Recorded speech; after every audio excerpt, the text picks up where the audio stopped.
Et si aujourd'hui on parlait de Jay, ce ninja un petit peu oublié dans la dernière saison. Dans cette vidéo, je vais vous exposer toutes les informations qu'on a eues à propos de lui jusqu'à maintenant. Premièrement, on sait que, comme beaucoup d'autres ninjas, il a atterri à un endroit après la fusion. Par exemple, Cole a atterri au pays des objets perdus, un endroit proche d'Imperium. Eh bien, Jay s'est retrouvé à diriger une agence mystérieuse. Nous n'avons pas vraiment d'informations sur la localisation de cette agence, mais on sait qu'elle s'occupe entre autres de la réaffection des gens dans des royaumes. C'est-à-dire quand il y a un tremblement de fusion et que certaines personnes se retrouvent dans un autre royaume que le leur, l'agence les renvoie vers un royaume. On ne sait pas si elle les ramène dans leur royaume d'origine, mais en tout cas, il les change de royaume. On a également appris grâce à cette page de magazine que Jay aurait perdu la mémoire suite à la fusion, et qu'il ne se rappelle donc plus de qui il était, et il est en quelque sorte le dirigeant de l'agence. Il veille à ce que l'agence soit sécurisée, et d'ailleurs elle l'est très bien, elle est très bien gardée, des gardes s'occupent de faire la vérification des personnes qui y rentrent, et d'après ce qu'on sait, Jay serait du côté des méchants.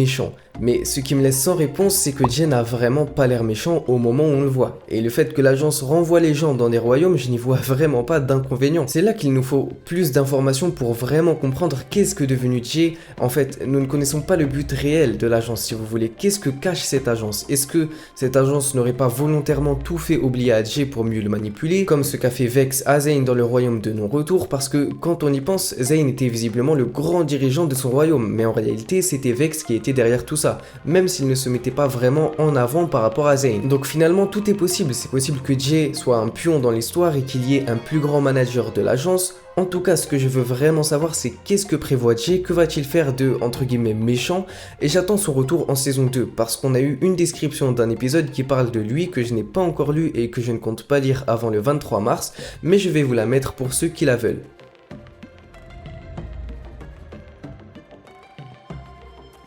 Voilà pour la description, je pense que vous avez appris quelques infos sur l'agent Jay de la saison 2, je vous ai dit tout ce que nous savions par rapport à lui pour le moment. Dites-nous toutes vos pensées en commentaire ou si vous avez plus d'informations sur lui, j'espère avoir bientôt de nouvelles infos et je vous dis à bientôt pour de nouvelles vidéos.